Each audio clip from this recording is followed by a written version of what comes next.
Sebanyak 188 jemaah haji asal Kabupaten Aceh Timur diberangkatkan menuju embarkasi Haji Aceh pada Sabtu 17 Mei 2025.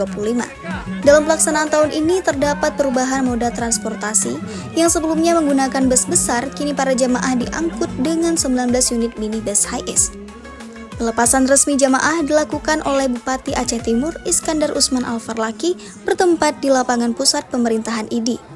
Jemaah haji kloter 2 gelombang 2 ini terdiri dari 74 orang laki-laki dan 114 perempuan. Para jemaah dijadwalkan tiba di asrama haji pada Minggu 18 Mei. Selanjutnya para jemaah akan diberangkatkan melalui Bandara Sultan Iskandar Muda pada Senin 19 Mei 2025 dan diperkirakan tiba di Jeddah, Arab Saudi pada pukul 13.30 waktu Arab Saudi.